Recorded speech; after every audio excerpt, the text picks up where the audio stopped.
መጽሐፍ ቅዱስ ይዘሻል? መጽሐፍ ቅዱስ ይዘሻል? እጃችን ላይ ነው ያለው።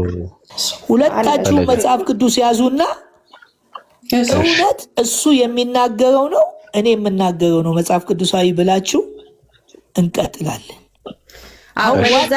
ኢየሱስ ክርስቶስ አምላክ ነው ወይ ሰው ነው? ስብሐት ልንገረው። ቆይ ያወያየን። አሁን ባለቤቱ ያወያየን። ይሁን አንድ ጊዜ ጓደኛሽ ከሆንሽ ጸጥ በይና ያወያየን። እሺ ላይ ያወያያችኋል። እኔ ስብሐት ምንድነው? አንተ በጣም እውቀት ያለ ልጅ ነህ።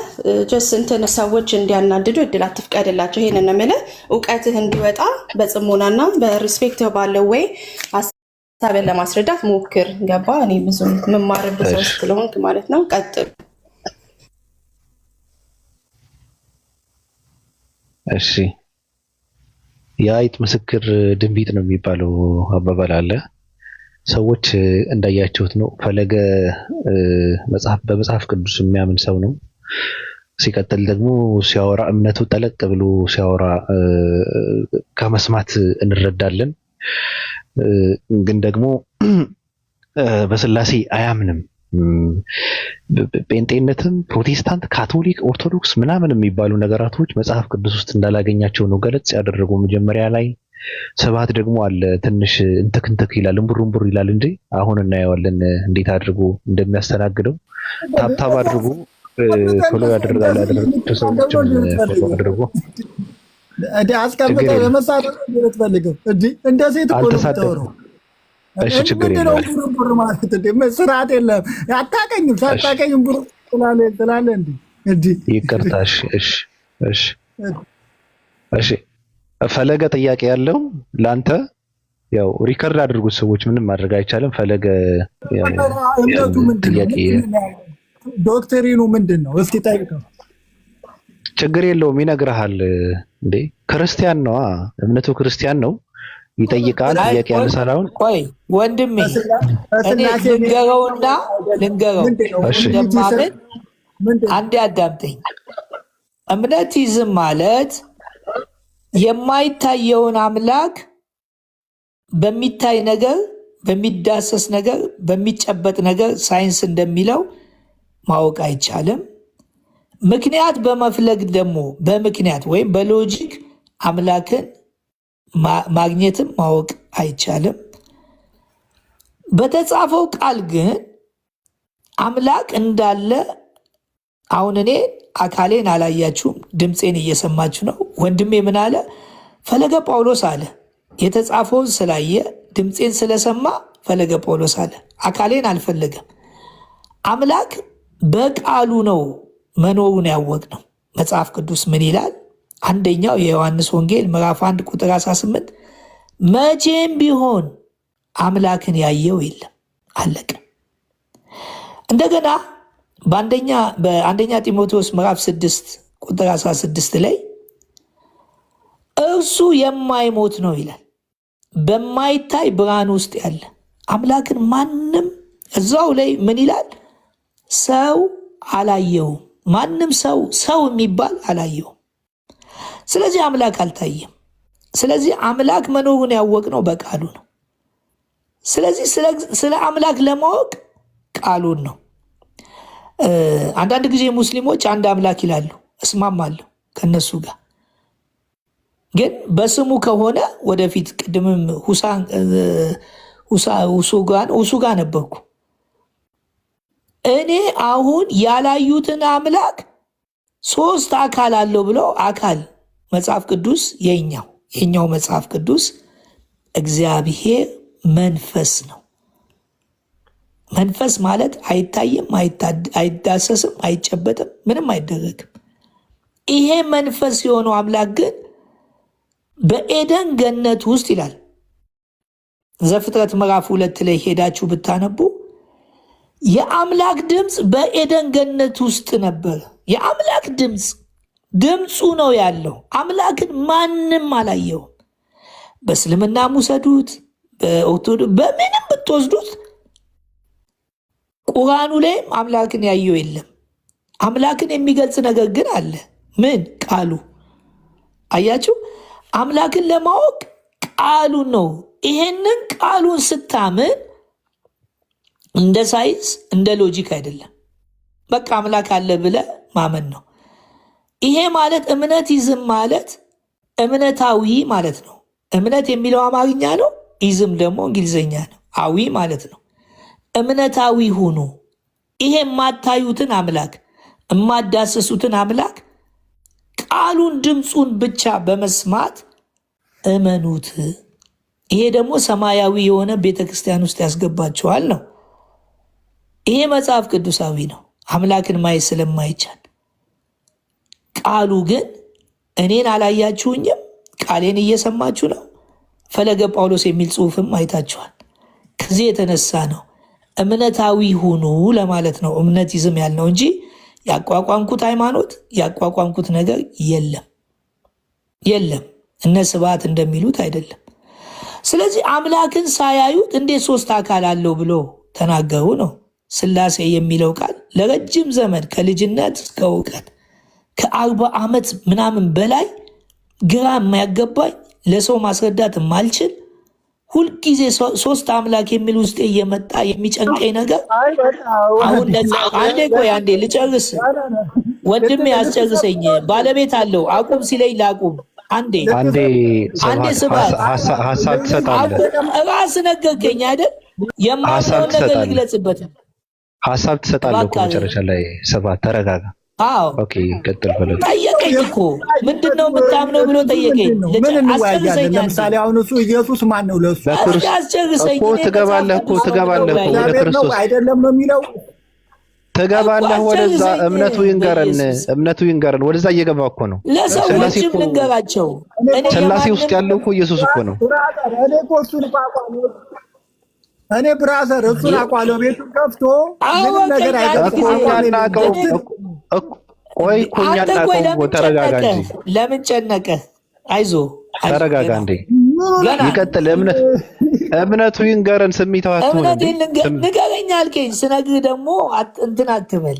ይኸውላችሁ እኔ ለዚህ ነው አንድ አምላክ የሚሉ በጣም እየወደድኳቸው የመጣው ሶስት አምላክ ከሚሉት የተሻሉ ስለሆኑ ምንም ይሁኑ አይገርመኝም። እሱ ግን የማያውቁትን ያልዳሰሱትን ያላዩትን ግን አንድ አምላክ አለው ብለው የሚያምኑ ለአምላክ ቅርብ ናቸው። ከዛ በኋላ መነጋገር ይቻላል። ስለዚህ ሥላሴ ማለት የግዕዝ ቃል ነው። ሰለሰ ከሚለው ሶስት ሆነ ከሚለው ነው የመጣው እንጂ አንድ ከሚለው አይደለም የመጣው። ሥላሴ አንድ የሚለውን አይገልጽም፣ ሶስት የሚለውን ግን ይገልጻል። ከዛ መልሶ አምላክ አንድ ነው አሉን። ኦኬ አምላክ አንድ ከሆነ ማን ነው ሰው የሆነው ስንል አምላክ አሉን። ኦኬ አብ ወልድ መንፈስ ቅዱስ አምላክ ከሆኑ ሲወለድ አንዱ አምላክ አብ ወልድ መንፈስ ቅዱስ ነው ስንል አይደለም፣ አንደኛው ተገንጥሎ ወልድ የሚባለው አምላክ ተወለደ አሉ። ሁለቱ የት ናቸው? አንድ ላይ ናቸው። ታዲያ አንድ ላይ ከሆኑ እኔ አሁን ስጋ ነፍስ መንፈስ አለኝ ብዬ አምናለሁ።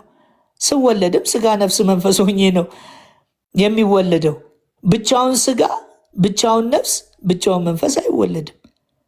አየህ፣ አንድ አምላክ ካልክ ጠቅላላ አምላክ ይወለዳል ስንል ተወለደ አሉን።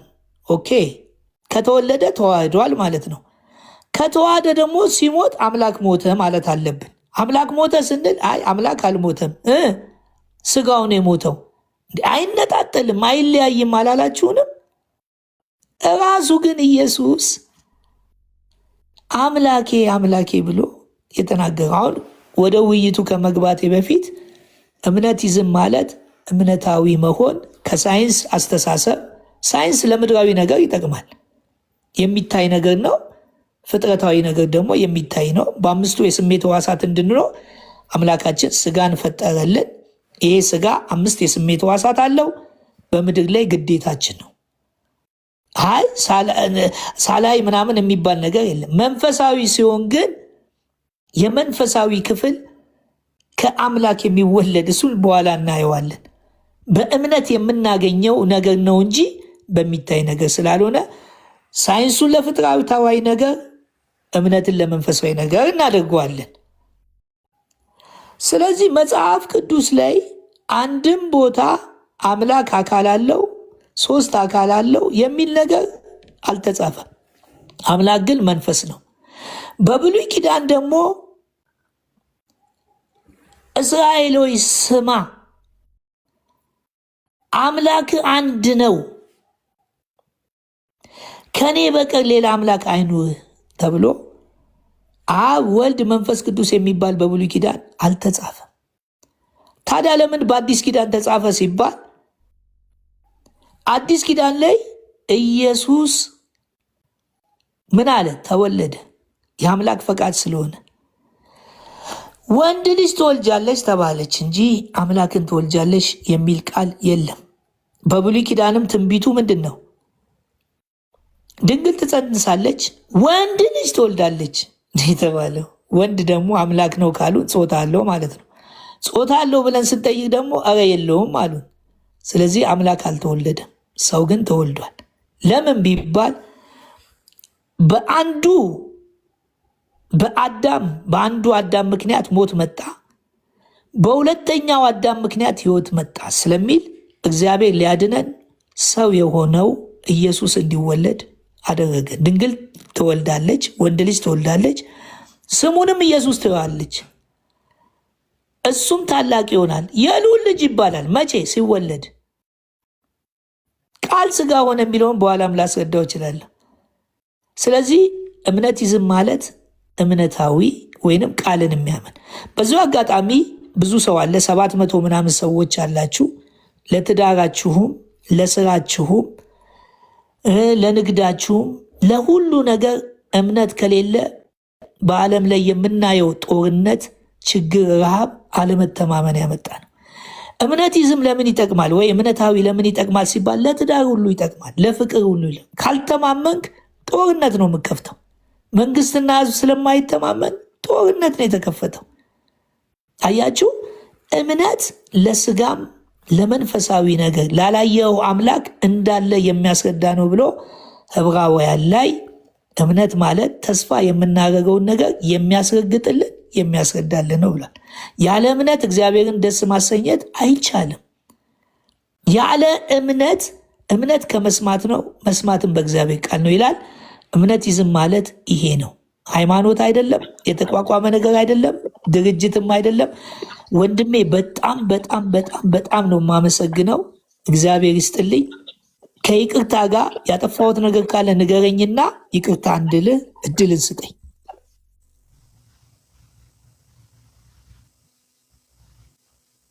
ስብሐትን ነው በአንተ ቤት ነው እየተናገርኩ ያለሁት። ኧረ መብትህ ነው። እኔማ ቤቴ ፍትሐዊ ቤት ነው፣ ምንም ችግር የለውም። እኔ ምንም ችግር የለብኝም። እኔ ወንድም አይደለም ያንተ ወንድም ነው። ሁለታችሁም አንድ አይነት ሃይማኖት ነው ያላችሁ። አካሄድ ላይ በእግዚአብሔር ሀሳብ ልስጥ በደቂቃዎች ካልሆነ አይደለም የሚለው ለምን የጠየቀው እኛ አልገባን። ወደ ዋናው ጉዳይ ስለራሱ ተጠይቆ ሲያብራራ ነበረ እንጂ ወደ ዋናው ጉዳይ እኮ አልገባን። ወደ ዋናው ጉዳይ የምንገባው ኢየሱስ ክርስቶስ አምላክ ነው ወይስ አይደለም የሚለውን ሁለቱንም እንዴት አድርገው እንደሚረዱትና እንደሚመልሱት ብቻና ብቻ ነው። ገብቶሻል? ሲያወራ የነበረ ግን ተጠይቆ ነበር። ለመደማመጥ እንዲኖር በደቂቃ ይሻላችኋል ወይስ ዝም ብሎ አፍላፍ ማለት እንትኑ እንዳይለቅ ብዬ ነው እንድንማማር ነው። በደቂቃ ይሁን። ቴንክ ዩ። ችግር የለውም። እሺ እንደዛ ይሻላል አይደል? ፈለገ ስብሐት አሁን ይኸውልህ አምላክ 3 አካል እንዳለው አካል የሚባል እንዳለው ሥላሴ የሚለው ከመጽሐፍ ቅዱስ ገባ። አምላክ አንድ እንደሆነ የተወለደው አምላክ ከሆነ የሞተው ማን ነው? እነዚህን ሁሉ ያስረዳል። እኔ አሁን ሰፊ ጊዜ ወስጃለሁ። ለሱም ጊዜ ስጠውና እዚህ ያለ ህዝብ ይታዘበን። ከዛ ወደ መጽሐፍ ቅዱስ እጠይቀዋለሁ፣ እሱም ይጠይቀኛል። እኔ አሁን የተናገርኩት ቃል መጽሐፍ ቅዱስ ውስጥ ከሌለ አውጥቼ ማሳየት እችላለሁ። ይጠይቀኝ። እኔ ምስክር ነኝ እንዳለ። ቀጥል ስብሐት፣ እድል ሰጥተዋል። በቃ እንደዛ ከሆነ ሲያወራበት በነበረው ጉዳይ ላይ እኔ ምን የሚሰጠኝ እድል አለ? አሁን ከዚህ ሰው ጋር ምን ብዬ ነው የምከራከረው?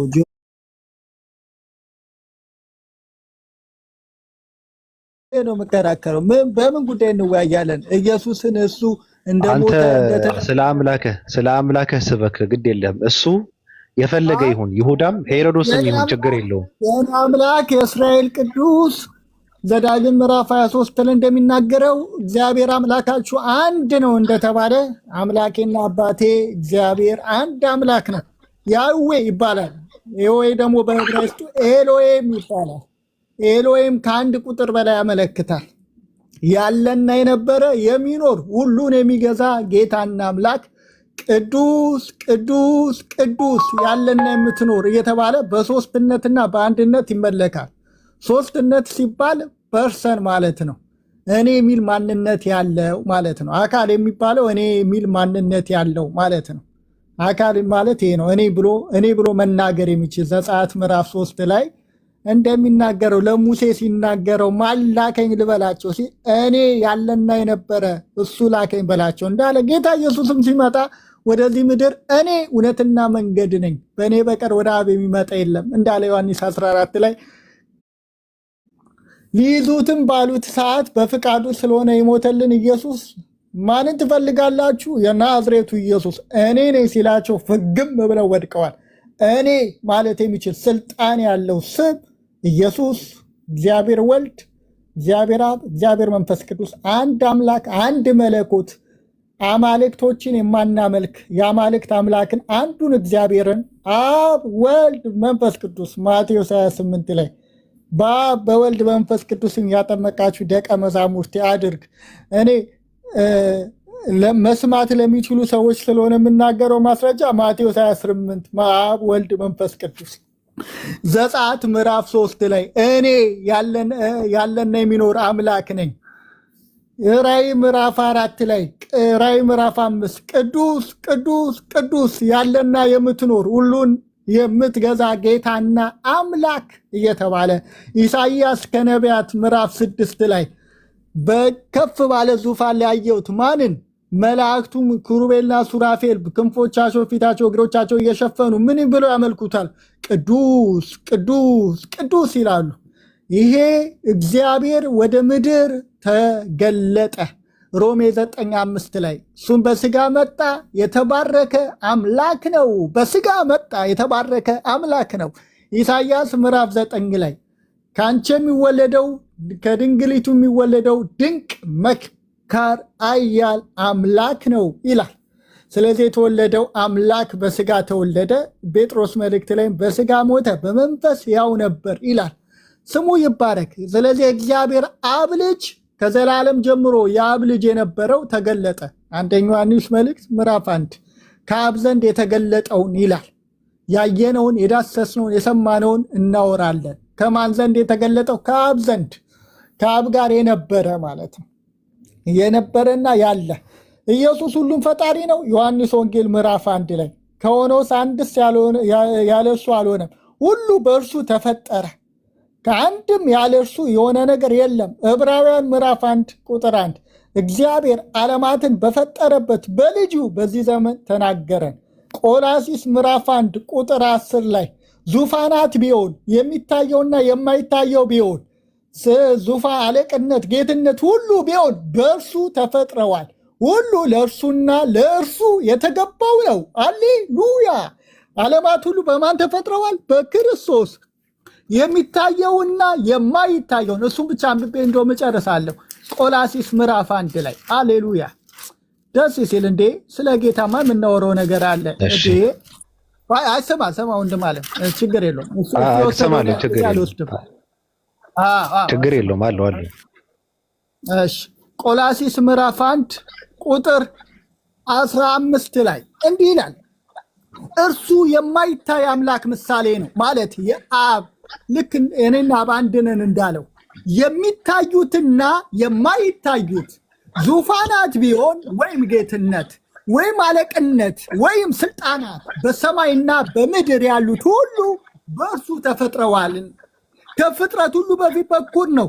ሁሉ በእርሱና ለእርሱ ተፈጥሯል። እርሱ ከሁሉ በፊት ነው፣ ሁሉም በእርሱ ተጋጥሟል ይላል። ስሙ ይባረክ። የሚታየውና የማይታየው አለቅነት ቢሆን ዙፋናት ቢሆን ሁሉ በእርሱ ተፈጥረዋል። ኢየሱስ ፈጣሪ ነው። ኢየሱስ የእግዚአብሔር ልጅ የዘላለም አምላክ ነው። ቃልም እግዚአብሔር ይህ በመጀመሪያ በእግዚአብሔር ዘንድ ነበረ፣ ሁሉ በእርሱ ሆነ፣ ከሆነው አንድስ እንኳን ያለ እርሱ አልሆነም። አሌሉያ!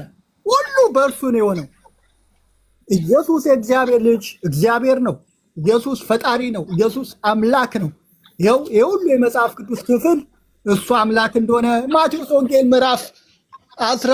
ዮሐንስ ወንጌል ምዕራፍ 21 ላይም ኢየሱስ ከሙታን ከተነሳ በኋላ ሐዋርያው ቅዱስ ቶማስ ምን አለው? ጎኑን ሲነካው ጌታዬና አምላኬ አለው። ኢየሱስ አምላክ አይደለው አላለው። ጌታዬና አምላኬ አለው። ጌታዬ አምላኬ አዶናይ ኤልሻዳይ አለው ማለት ነው። ያህዌ ብሎ ጠራው። አምላኬ አለው። አሁን ወንድም የፈለገ መጽሐፍ ቅዱስ ጠቅሶ ኢየሱስ አምላክ አለመሆኑን ልክ እኔ አምላክ መሆኑን አስረግጬ እንደተናገርኩ መጽሐፍ ቅዱስ ጠቅሼ አምላክ አለመሆኑን መጽሐፍ ቅዱስ ጠቅሶ ኢየሱስ አምላክ አይደለም ብሎ ኢየሱስ ፈጣሪ አይደለም ብሎ ያሳየናል። ደግሞ እንሰማውና ዛሬውን ሻዳ እንይዛለን ወይ ደግሞ እምነት ያዚዝም እንቀበላለን። እሺ ስሜቱ ስለማላቀው እኔ ስብሐት ለከ ኢየሱስ እኔ ስለማላቀው ልጁ ምናልባት ስሜት ውስጥ ገብቶ ከሆነ አላቀም የድምፁ ቶኑ እንትን ስለሆነብኝ ይቅርታ አድርግልኝ። ስሜታዊ የሆንኩ ከሆነ እንትን አድርገው። እሺ ረጋ በልና ውሃ ጎንጨት እያደረግህ ካወራ ለራስህ ይጠቅማል። በነገርህ ላይ ብዙ ነገሮችን እንድታይ ነው የሚያደርገው። ምክሩ ለራሱ ሰደው ለናገርበት ሆን ተሳደብኩ ምን አላልኩ ቃሉን ነው የነገርኩ። ኢየሱስ ሁሉም ፈጥሯል በየመጡ መብቴ ነው። እሱ ያለ ተረጋጋ። እኔ እንዳንተ ተቀረጽ ዲሼ ማማራት አልችልም። አይደለም ይኸውልህ ሁሉም ፈጥሯል መጽሐፍ በቃ እኮ አሁንም እኮ ስሜታዊ ዮግ ነው።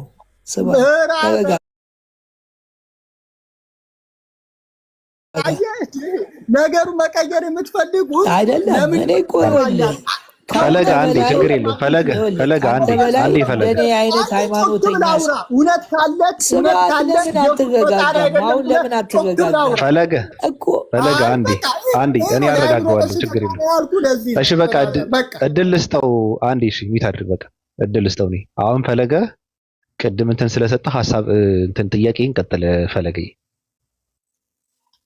በጣም ነው የማመሰግነው። አሁንም ሁለት አምላክ አለ እያለ ነው። አሁን እኮ ሲናገር በሱ ተፈጠረ እንጂ እሱ ፈጣሪ ነው ብሎ ሲናገር አልሰማንም። በሱ ተፈጠረ። ዓለማት የሚለው ስለ አዲስ ኪዳን ነው የሚያወራው። ለምሳሌ በኢሳይያስ ምዕራፍ 9 ቁጥር 6 ላይ የሰላም አምላክ ነው የሚለው። የሰላም አምላክ እኮ ነው ያለው። የሰላም አምላክ ለምሳሌ የሚያምኑት አማልክትን ይላቸዋል ይላል። ኢየሱስ እኮ የሰላም አምላክ የሚሆነው ሲወለድ ነው። መጽሐፉ ስለ እኔ ጽፏል ይላል ሉቃስ 24 ላይ ሄዳችሁ ብታነቡ ሕግም ሙሴም አለ ሕግም ነቢያትም መዝሙራትም ስለ እኔ ጻፉ አለ። ለምሳሌ ድንግል ትጸንሳለች ወንድ ልጅ ትወልዳለች የሚል ቃል አለ። ድንግል እኮ የለችም፣ ግን እንደምትመጣ የትንቢት ቃል ይነገር ነበር።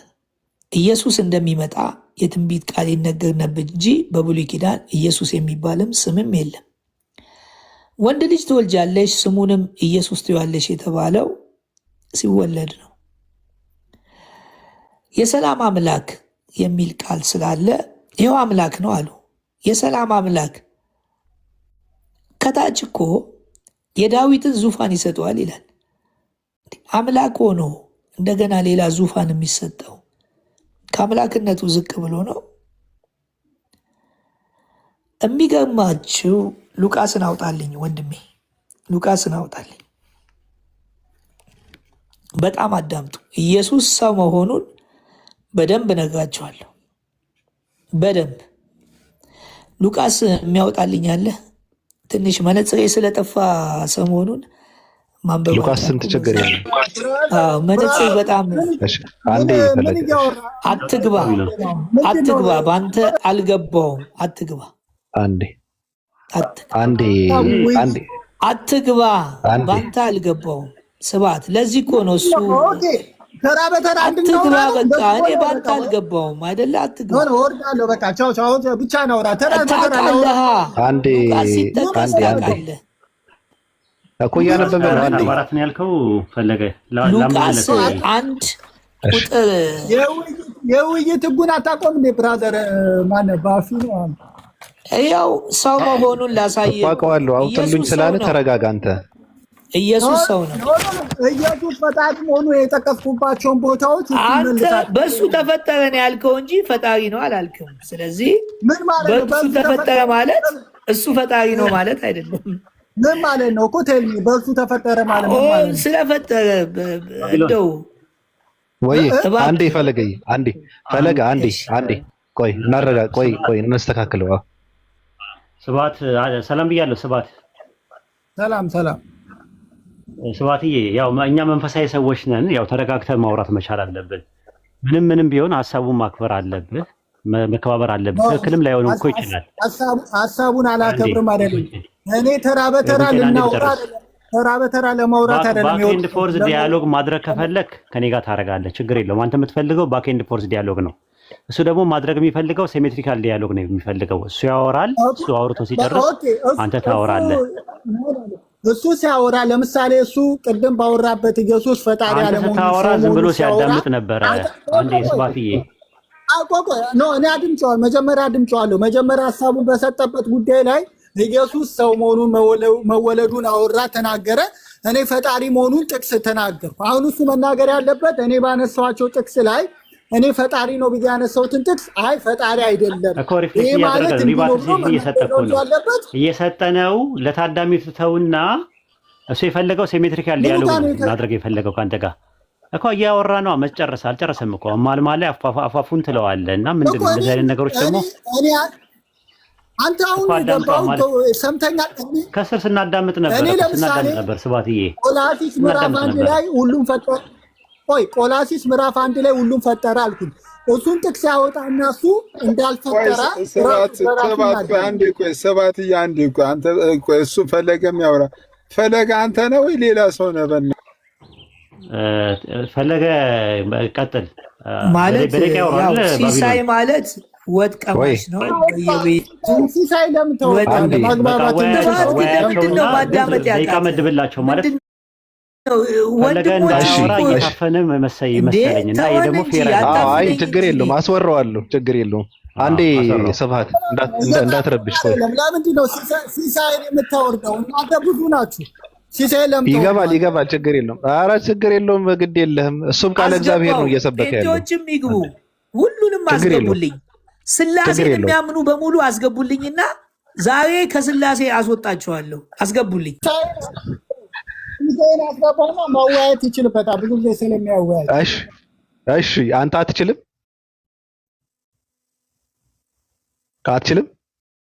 ስብሐት በቃ እንደዛ ከሆነ ያንተን ጨርሰው። ችግር የለውም። በቃ ችግር የለውም። በመሃል ግን እንዳትገቡ። ችግር የለውም። መወያየቱን ማን ነው የሚወያየው? ኦኬ በቃ ቆይ ደቂቅ ባለቤት እኮ አለ አንዴ እስኪ እንትን አትበሉ። እስኪ እኔ የፈለኩትን ሰው አስገባለሁ። አንዴ እስኪ ዝም በሉ። ከታች ደግሞ እኔ ማኔጅ ማድረግ እችላለሁ እኮ። ሰው አታስገቡ። እስኪ እኔ ማኔጅ ማድረግ እችላለሁ እኮ። ግን ለምን ስርዓት አታድርጉም ግን እንዴ? ተረጋጉ አንዴ። በመጀመሪያ ሁለታችሁም ጀመሩ አይደል? ስለዚህ ይጨርሱ። ሌላ ሰው ከታች አታስገቡ። አንዴ 5 ደቂቃ ሰጥቻለሁ። ፈለገ ቀጥል። አንዴ ስብሐት ተረጋጋ።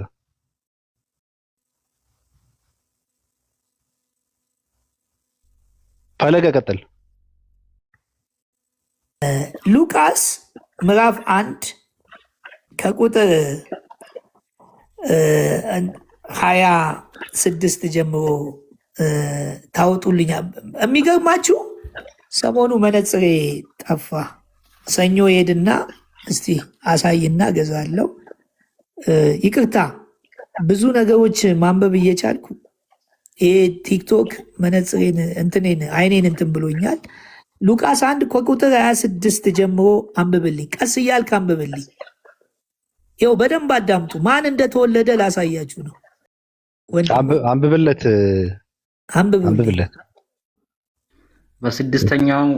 በስድስተኛው ወር መልአኩ ገብርኤል አለ ናዝራዊ ወደምትባል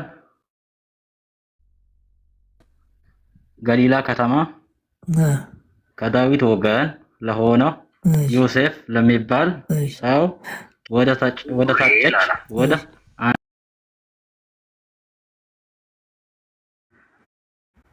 ወደ እግዚአብሔር ዘንድ ተላከ። ከዛ ስሟ ማርያም ነበር። ቁጥር 27 ላይ እባካችሁ የምትገቡ ሚውት አድርጉ። መልአኩም ወደ እርሷ ገብቶ ደስ ይበልሽ ጸጋ የሞላብሽ ሆይ ጌታ ከአንቺ ጋራ ነው፣ አንቺ ከሴቶች መካከል የተባረክሽ ነሽ አላት። እሺ ቁጥር 28 ላይ የተባረክሽ ነሽ አላት። ከዛ ቁጥር 29 ላይ እሺ እርሷም ባየችው ጊዜ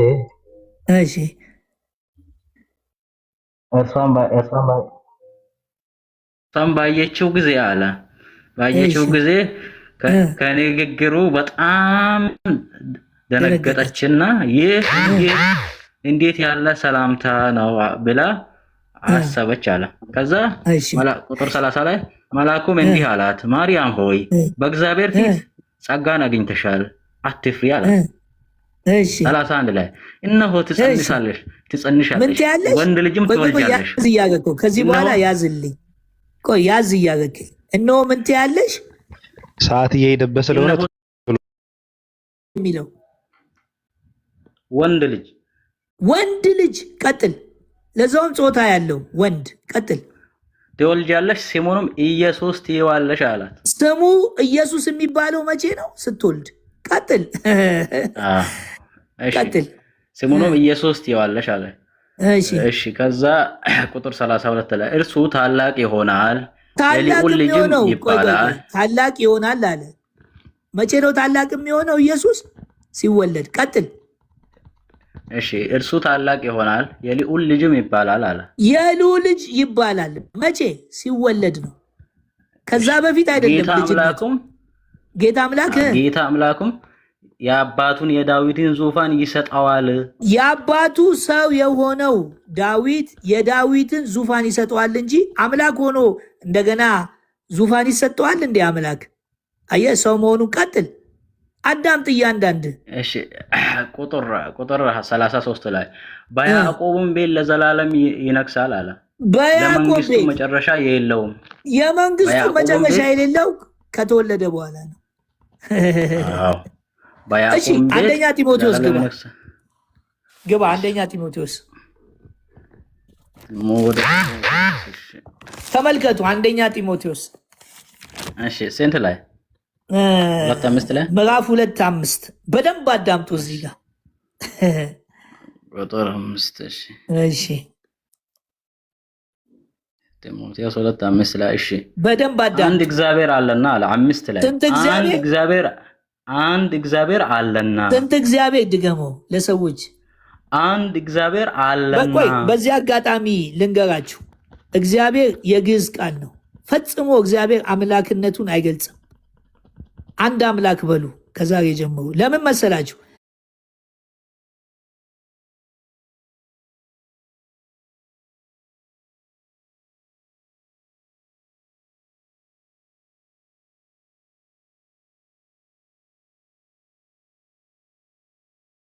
የዓለም ገዢ እንደውም ሰይጣን የዚህ ዓለም ገዢ ተብሏል። እኛም እኮ የዚህ ዓለም ገዢ ተብለናል።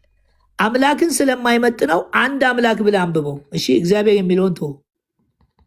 እሺ አንድ አምላክ አለና። ስንት አምላክ? አንድ አምላክ አለና። እሺ አንድ አምላክ በአምላክና በሰው መካከል ያለው መካከለኛው። ቆይ እንዳትነግረኝ። ቆይ በማንና በማን አለ? በማንና በማን? በአምላክና ልጨርሰው። በአምላክና በሰው መካከል ነው ያለው አይደል? ያለው እሱ መሀል ላይ ገብቶ ስለኔ ያውጣል እኮ ነው ክርስቶስ ኢየሱስ። ቤዙኑ እንትኑኑ እንጂ መሀል ላይ ገብቶብኛል። ፈለገ አንዴ እሰጥሃለሁ፣ ተጨማሪ እሰጥሃለሁ ሀሳብ መሀል ላይ ግን እሱ እኮ ገብቶብኛል። መሀል ላይ ገብቶብኛል። አዎ ገባኝ። ግን እሱ ራሱ እኮ ሰጠው ነበር። አምላክ ነው አንዴ ወይ አንዴ ወንድ ልጅ ፈለገ ነው? አንዴ ይሄን መልስ ይስጥ። ፈለገ ቴንክ ዩ። እሺ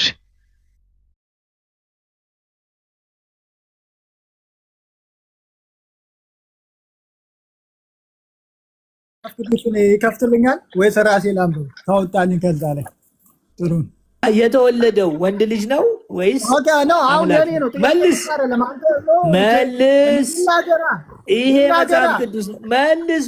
ወንድ ልጅ ነው የሚለው። ማይጉን የሱን አትዘግ። ወንድ ልጅ አምላክ ነው ወይ? አምላክ ጾታ አለው? ቀጥል። አንዴ ፈለገ አንዴ ፈለገ አስተያየት ነው ወንድምዬ። ባኬት ፎርስ ዲያሎግ ሲያደርጉ አይግባቡም። ያየሁት ነገር ደቂቃ ስጣቸው ነው፣ በደቂቃ ያወሩ አይመስልም? ልጨርሰው፣ ጢሞቴዎስ ልጨርሰው። አንዴ ፈለገ ተጨማሪ እሰጥሃለሁ። ፈለገ ለሰባት ደቂቃ ስጠው። ለሰባት ደቂቃ ስጠው። እሺ 5 ደቂቃ እንስጠውና ለሰባት ቀጥል። ሰባት ሰጥቻለሁ። ፈለገ መጽሐፍ የሚያወጣልኝ ቪዲዮ የሚከፍት ስለሌለ ራሴ ላንብበው። ይኸው ኢሳይያስ ምዕራፍ 9 ቁጥር 6 ላይ ምን ይላል? የተወለደው ወንድ ልጅ ማን እንደሆነ ሲናገር ድንቅ መካር አይጣጣም። ክፈት በለኝ፣ እኔ አነብልሃለሁ፣ አግዛለሁ። ቶሎ ከከፈትክልኝ ኦኬ። ኢሳይያስ 9:6 እኔ በቃሌ እነግርሃለሁ፣ መክፈት አይጠበቅብኝም። ኢሳይያስ 9:6 በቃሌማ ራሴ እምላለሁ። ይኸው ችግር የለብኝም። በቃሌ ራሴ እላለሁ። ስም ብለህ ስማኝ። እንደዛ አድርግ። ወንድ ልጅ አሁን ለምንድን ነው ስንት ሰው ነው የፈለገ? ስንት ፈለገ ነው ያለው? ዝም ብለህ ስማኝ። የተወለደ ወንድ ልጅ ማን ነው? እውነት ነው፣ የተወለደ ወንድ ልጅ ነው። ግን ይሄ ወንድ ልጅ ዝም ብሎ ወንድ ብቻ አይደለም፣ ወንድ ሳይሆን ድንቅ መካር ኃያል አምላክ ነው። እዛው ሲናገር ድንቅ መካር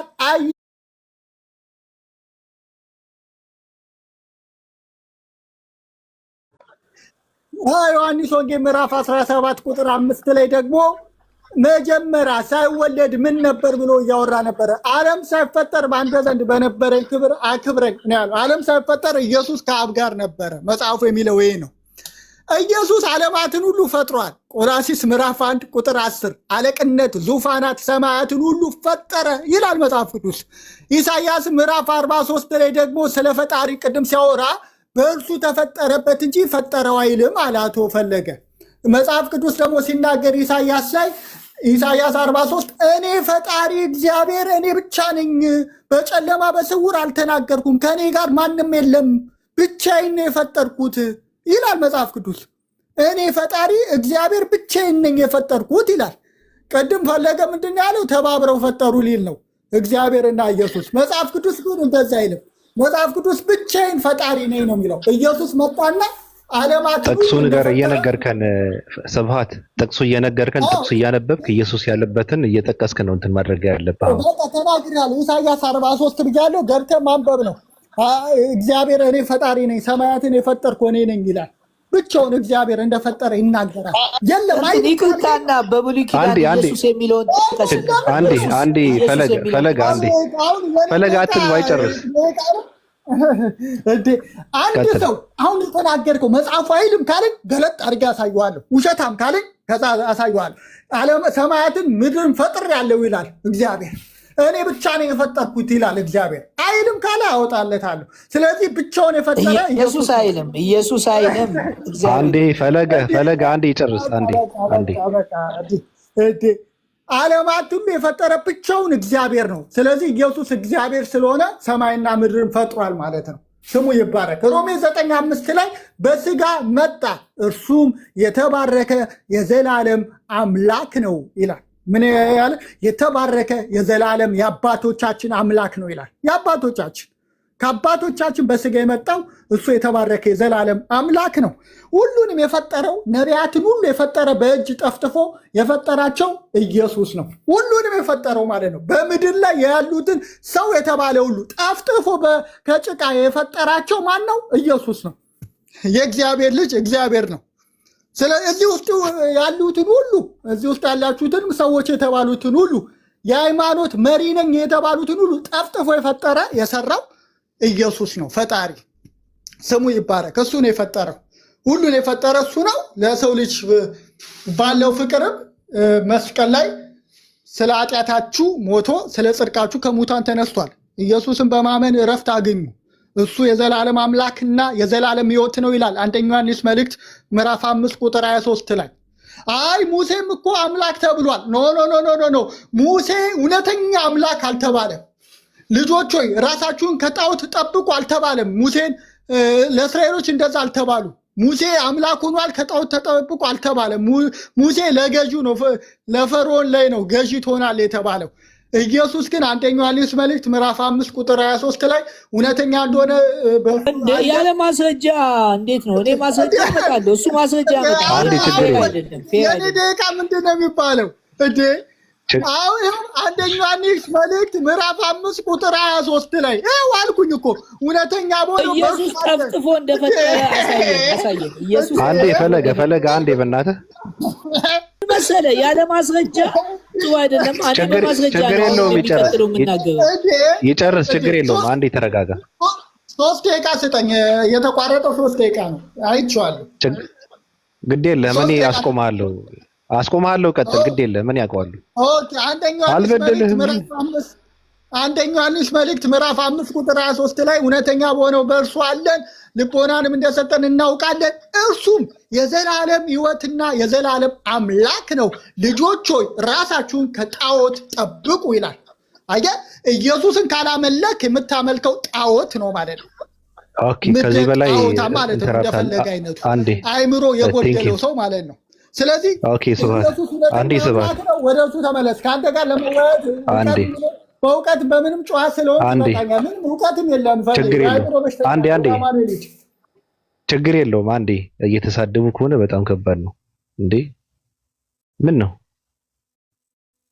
ለምን ወረድክ ስብሐት? አይ ስብሐት ፈርቷል። የስብሐት ባህሪው ይሄ ነው። በቃ አያስጨርስም። ከራሱ ነው ሲናገር የነበረው።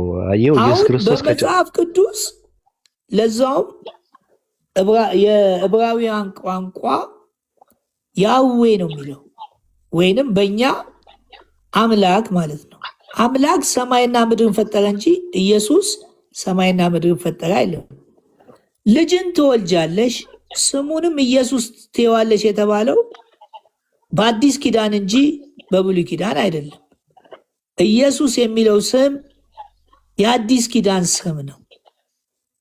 አያችሁ፣ እንደፈለገ ያለ ማስረጃ ያወራውና የሄደው ያው በቃ ካፈርኩ ምንድነው ከመጣው አላፍር ነው የሚለው ቋንቋውን አላውቀውም። ካፈርኩ አይመልሰኝ ነው። እንደ መልካሙ ሃይማኖተኛ ወይንም እንደ ፈለገ ጳውሎስ ሃይማኖተኛ በምድር ላይ ያለ የለም ነበር። ስለ ሶስቱ ስላሴ በጣም ብዙ ዋጋ ከፍላለሁ፣ ለብቻዬ ስሆን ግን ይጨንቀኝ ነበር። ለምንድን ነው ሶስት ያልኩት? አምላክ ሶስት አይደለ አንድ ነው፣ ግን ሶስት ብዬ እከራከራለሁ ብዬ ሁሉም የትኛውም ስላሴን የሚያምን ሰው ከጭንቀት አይወጣም። ለምን? ካገኘው ከሙስሊም ጋር የሚከራከር ከምን ጋር የሚከራከር ከሄደ በኋላ አሁን አይምሮን ይጨንቋል፣ እንቅልፍ ያጣል። ለምን? ሶስት አምላክ የሚባል የለማ። አምላክ አንድ ነው። ስሙን ኢየሱስ ትይዋለሽ፣ ወንድ ልጅ ትወልጃለሽ። የሚወለደው ወንድ ልጅ ነው። ቅድም አንደኛ ጢሞቴዎስ ላይ በአንድ አምላክና በሰው መካከል አንድ ሰው የሆነው ኢየሱስ ክርስቶስ ነው ይላል። በቃ ኢየሱስ ሰው ነው። ከዛ በፊት አያውቁም።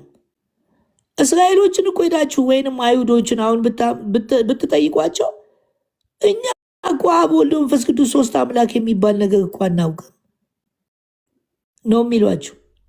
ከእነሱ በላይ ማስረጃ ማን ነው የሚሰጠን? አምላክ አንድ ነኝ እያለ ቤዛም ብሎታል። እኛን ተክቶ ነው። ሰው ነው፣ የሰው ደም ነው የሚፈሰው እንጂ አምላክ ደም የለውም። ቆሰለ ይላል። ሰው ነው የሚቆስለው እንጂ አምላክ እንዴት ይቆስላል? ኦኬ ከተዋሃደ አምላክ ሰው ከሆነ ሲሞት እኮ አምላክ ሞተ ማለት አለባቸው። አምላክ ደግሞ አይሞትም ይሏቸዋል። እኔ እኮ ለዘመናት ግራ ገብቶኝ አሁን ገና አምላክ ገላገለኝ። እኔ አንድ አምላክ ነኝ እንድትድን ሰው የሆነውን ኢየሱስን ልኮልኛል የሚለው የመጽሐፉ ቃል ሲገባኝ ይኸው ተገላገሉ። በዚህ የተነሳ አንዴ ሙስሊም ሆነ፣ አንዴ የሆነ ነገር ሆነ። እንዴ አንድ አምላክ የሚሉትን እኔ እስማማለሁ። በሌላ በኢየሱስ ጉዳይ መወያየት እንችላለን፣ ምንም ችግር የለም። ግን አንድ አምላክ በሚለው የማይታየውን አምላክ የማይዳሰሰውን አምላክ ቃሉን ድምፁን የሰጠነን አንድ አምላክ ብሎ የሚያምን ሰው ትክክል ነው እኮ። እስልምናን አይጠይቅ ወይ ሌላ ነገር አይጠይቅ፣ ጆቫነት አይጠይቅ፣ ሆሊ ጂሰስነትን አይጠይቅ። እነዚህ የስም ስያሜዎች ናቸው። ነገ ከነገ ወዲያ አንድ አምላክን የሚያምኑ በአንድነት እንደሚሰበሰቡ እኔ እርግጠኛ ነኝ። ሶስት አምላክ አካል አለው የሆነ ነገር አለው የሚሉት እየከሰሙ እንደሚሄዱ አምላክ ጊዜውን ጠብቆ እኛን በዚህ ዘመን አስነስቶናል። አምላክ አንድ ነው። አይተዋል፣ አላየሁትም። ዳሰዋል፣ አልዳሰስኩትም። ቀምሰዋል፣ አልቀመስኩትም። በስሜት ሕዋሳት በዚህ ስጋ ማንነት አምላክን ማወቅና እንትን ማለት አይቻልም። ቃሉ አለ። ስለዚህ ሰው የሆነው ኢየሱስ ክርስቶስ እንዴ አምላኬ አምላኬ ስለምን ተውከኝ? በተለይ በኢሳያስ እስቲ አውጡልኝ፣ ኢሳያስን አውጡልኝ። ወይኔ ይህ መነጽር ጉድ አደረገኝ። አንድ ቦታ ጥየው እኮ ነው። በኢየሱስ ኢሳያስን አውጡልኝ። ኢሳያስ ምን ሀሳቡን ንገረኝ። 53 ኢየሱስ ሰው መሆኑ በደንብ እዚህ ጋር ይገልጻል። ምን ሀሳቡን ንገረኝ፣ ቃሉን ብቻ ንገረኝ ላውጣልህ። ኢሳያስ 53 አውጣው። ስታነበው ለሰዎች በዚሁ እንዲገባቸው ነው። ኢሳያስ 53 ዝም ብለህ አንብበው። ስታነበው አንዳንድ ቦታ ላይ ከአንድ ጀምሮ ነው። ከአንድ ጀምሮ አንብበው። የሰማነውን ነገር ማን አምነዋል? አዎ የያህዌ ክንድ ለማን ተገልጠዋል? በፊቱ እንደ ቡቃያ ከደረቅ መሬት እንደ ስር አድጓል። መልክና ውበት የለውም፣ ባየነው ጊዜ እንወደው ዘንድ። ቀስ በል የለውም፣ መልክና ውበት የለውም። እንግዲህ አምላክ መልክና ውበት የለውም።